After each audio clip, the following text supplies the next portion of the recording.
ओं नमो भगवते वासुदेवाय।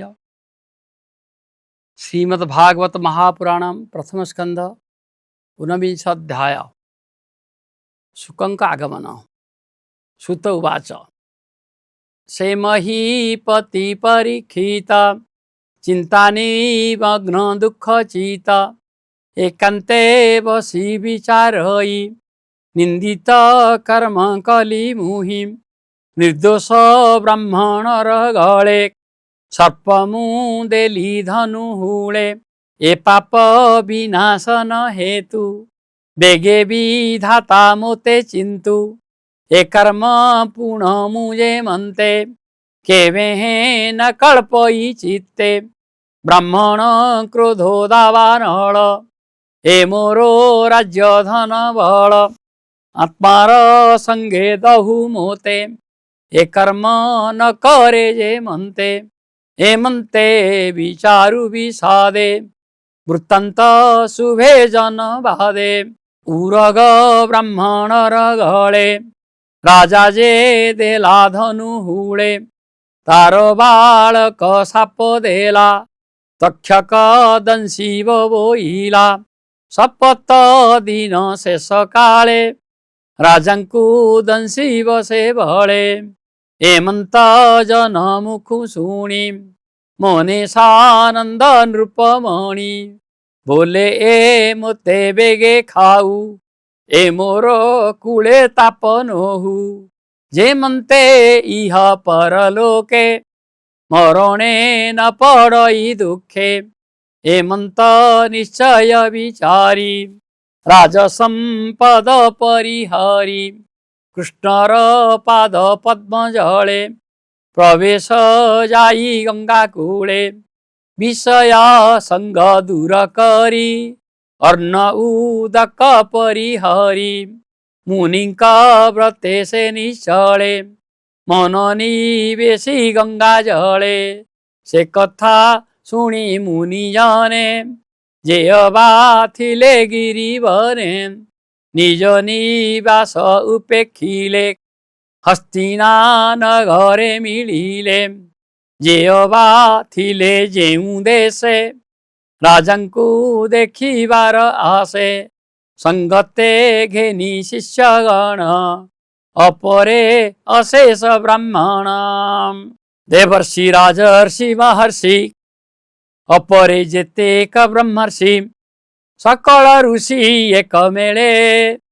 मिलिले जाह्नवीर कूळे ताहांकु देखि परीक्षित कपाळे देईबेनि हस्त मंदिला मुनिगण पादे आनंदे अश्रु गद गदे कर अंजलि शिरे देई बोलोई कृत्य कृत्य होई। परीक्षित उवाच राजांक मध्ये मो जीवनम् निश्चय जानिली धन्य धन्य मोहर प्राण जीवा बेळे महांत जने विजे कले तुम्भे अशेष ब्रह्म ऋषि मिलिला मोरो पासे आसी ब्राह्मण साप कोपानल ए मोरो वैराग्यर मूल कृष्ण चरणे मती हेऊ कुहुक तक्षक बा खाऊ तेणे संशय नाही मोर सकळे कृष्ण कथा कर कृष्ण विषय हेऊ मती तार सेवक संग गती हेमंते मोते दियवर तुम्भ चरणे नमस्कार हेमंते मुनि की जणाई कृष्ण चरणे मन देई जन्म भीतरे कुश सज्जा शयन अर्थे कला राजा पूर्व दिग कुशिर करी उत्तर मुखे दंडधारी गंगा दक्षिण कूळे सोई कारुण्य जळे दृष्टि देई जे जन्मे जय सुत तार तासिरे देई राज्य भार अशेष ऋषि गण मध्ये मन निवेशी कृष्ण पादे आकाशे थाई देवगणे आनंदे पुष्प बरसणे दुंदुबी वाद्य नाद तुले साधु सबदे स्तुति कले जे मुनि गणे गंगा कूले थिले जे परीक्षित मेले गगने साधु साधु बाणी आनंदे मुनि गण शुणी साधु सबदे उच्च स्वरे दिश पुरिला गंगा तीरे ऋषिए अनुग्रह मुखे कहती एक कुआर के देख एहार भाग्य बळे मुनिक मध्ये अंत काले आंबे सकळे एही स्थाने बंचिबा फल जल पाने ए भागवतंक उत्तम निश्चय लभिब प्रेम धाम एमंत ऋषि मुख शुणी अमृत सम साधु वाणी राजा मणिला सत्य प्राय छाड़िला सकल संशय एबे की कृत्य अछि मोते कह सकले शुद्ध चिते ए घोर संसार सागरे मरणु किबा करी तरे एमंते पुछु राज ऋषि सुख मिलिले बेगे आसी महाभ्रमण इच्छा सुखे श्रीकृष्ण नाम गाई मुखे सुखंक आगमन देखी मुनि आसन उपेक्षी सुख आगमन देखी राजा तक्षणे आनी अर्घ्य पूजा विनय भावे दंडधारी चरणे नमस्कार करी राजा पूजिला मन तोषे सुख बसिले राजा पासे बेष्टित ऋषि गण मध्ये से सुख बसिले आनंदे शशांक जन्हे तारा मेळे विराजे गगन मंडळे से मुनि पादे नमस्कार करी जोडिला बेनिकर निर्मल वाक्य सुधा सार मुनि की चाही नृपवर पुछई बेनिकर जोड़ी चरणे पुण पुण पड़ी परीक्षित उवाच आज मोहर जन्म धन्य क्षत्रिय वंशे विद्यमान तुम्भे अतिथि रूपे आसी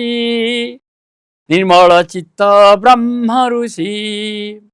देखी मो आत्मा कृतकृत्य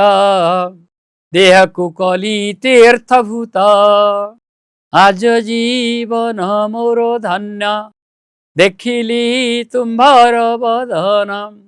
जेते दूरित देहे थिला तुम्भ सानिध्य दूर गला कृष्णर